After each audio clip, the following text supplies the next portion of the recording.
২৯তম ঢাকা আন্তর্জাতিক বাণিজ্য মেলা আজ মেলার তৃতীয় দিন। এ বিষয়ে বিস্তারিত জানাতে মেলা প্রাঙ্গণ থেকে আমাদের সঙ্গে যুক্ত আছেন সহকর্মী তাসফিহা উখরোজ।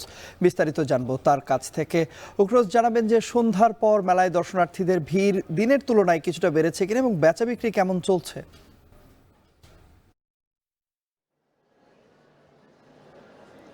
তন্ময়, ২৯তম ঢাকা আন্তর্জাতিক বাণিজ্য মেলার তৃতীয় দিন আজ, এবং মেলা শুরু হওয়ার পর কিন্তু প্রথম সাপ্তাহিক যে ছুটির দিন অর্থাৎ শুক্রবার, সেটি আজ। এবং স্বভাবতই ছুটির দিনগুলোতে কিন্তু বিক্রেতারা আশা করেন যে ক্রেতাদের সংখ্যা একটু হলেও বাড়বে, এবং সন্ধ্যার পর থেকে আমরা দেখেছি যে ক্রেতা দর্শনার্থীদের ভিড় কিন্তু কিছুটা বাড়ছে। এবং যেহেতু আজ শুক্রবার, অর্থাৎ মেলা কিন্তু শুক্রবারে 10টা পর্যন্ত দর্শনার্থীদের জন্য উন্মুক্ত থাকে, তো সেক্ষেত্রে বিক্রেতারা বলছেন যে আজকের দিনে তারা আরও ক্রেতা আশা করছে। এবং বিক্রেতাদের থেকে আমরা জানতে পেরেছি যে যেহেতু আজ মেলার তৃতীয় দিন, তাই সাপ্তাহিক ছুটি হওয়ার পরও কিন্তু তাদের আশা অনুরূপ আসলে বিক্রেতা তারা দেখতে পাননি। তবে তারা আশা করছেন যে পরবর্তী দিনগুলোতে কিংবা পরবর্তী সাপ্তাহিক ছুটির দিনে তারা আসলে ক্রেতা সমাগম আরও বেশি দেখতে পাবে।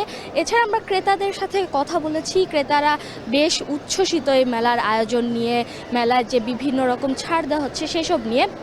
কিন্তু তাদের সাথে কথা বলে আসলে আমরা যতটুকু বুঝতে পেরেছি, যেহেতু মেলা সবেমাত্র শুরু হয়েছে, তারা মূলত মেলায় পরিবার পরিজন নিয়ে ঘুরতে এসেছেন। খুব একটা কেনাকাটা কিন্তু তাদের মধ্যে আসলে দেখা যায়নি, এবং তারা বলছেন মেলার যে পরবর্তী দিনগুলোতে যখন ছাড়ের সংখ্যা হয়তো আরও বাড়বে বা পণ্য সামগ্রীর দাম কিছুটা কমে আসবে, তখন তারা আবার আসবেন, হয়তো তখন তারা তাদের প্রয়োজনীয় নিত্য পণ্যগুলো কিনতে পারে। এছাড়া আমরা মেলা ঘুরে দেখেছি, মেলায় ভিড় আসলে সাপ্তাহিক ছুটির দিন হিসেবে আসলে মেলা সন্ধ্যার পর থেকে আমরা দেখতে পাচ্ছি যে ক্রেতা দর্শনার্থীদের কিন্তু ভিড় বাড়ছে, এবং সময় যত যাবে তত আসলে ক্রেতা দর্শনার্থীদের ভিড় আরও বাড়বে বলে বিক্রেতারা আশা করছেন। তন্ময়, এ ছিল আমার কাছে ২৯তম ঢাকা আন্তর্জাতিক বাণিজ্য মেলা থেকে সবশেষ। পূর্বাঞ্চল